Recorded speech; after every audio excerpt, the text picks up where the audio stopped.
The exhibition Goût de la Renaissance, Dialogue entre deux collections, is very much about the taste for the Renaissance.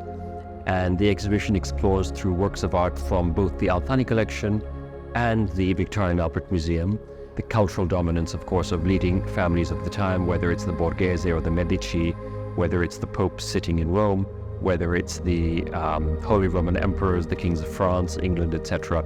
We have many works of art that were specific commands coming out of specialist workshops and ateliers, such as that of the sculptor Antico, such as the Miseroni workshops in Milano. There are a number of pieces of jewellery in the exhibition. Some of them might have been commissioned deliberately to show admiration or loyalty to a ruler or a prince or a queen in this case. But other pieces were much more intimate.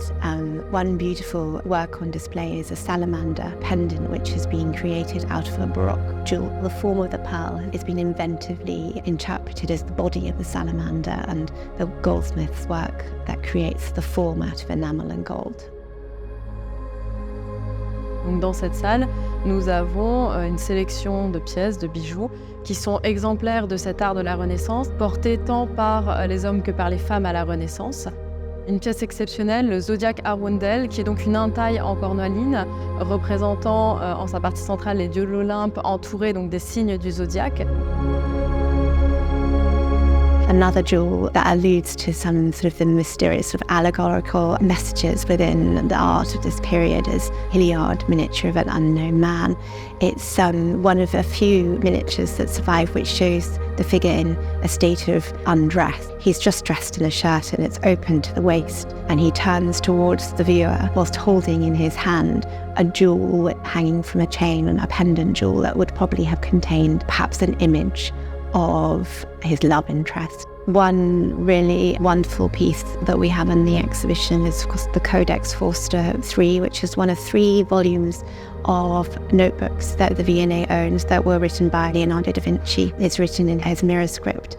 It contains a myriad of notes and comments on everything that caught his attention as an artist with such a brilliant and inquisitive mind. The Renaissance, it's a period not just of rediscovery of the antique, but it's also an age in which exploration meant that goods from all corners of the world flooded into European markets. Exotic objects that arrived were made in the East specifically for Western markets, like the Robinson casket. The casket itself is extraordinary. It's a fusion of local carving traditions and the adoption of European models that would have been circulating through books and prints. It's part of a group of caskets made in Sri Lanka by the King of Koti and gifted and sent as gifts to the rulers of Portugal, within whom he was seeking diplomatic alliances.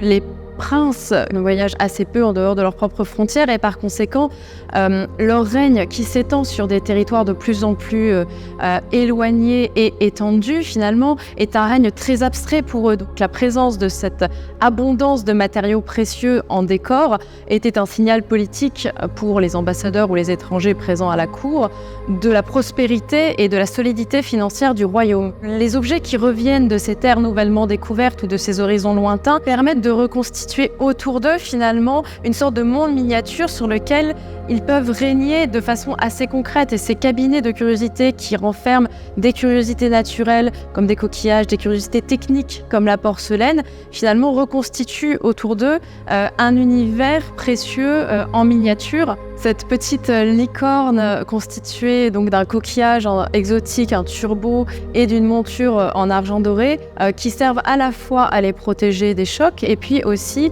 à augmenter quelque part leur préciosité. Et il y a la forme du coquillage à inspirer l'orfèvre qui a créé autour de lui cette forme de licorne qui est un animal bien sûr imaginaire mais qu'on pense réel au XVIe siècle, notamment parce que les navigateurs ramènent des horizons lointains des cornes que l'on pense être des cornes de licorne ou de licorne marine et qui sont en réalité issues d'animaux marins divers.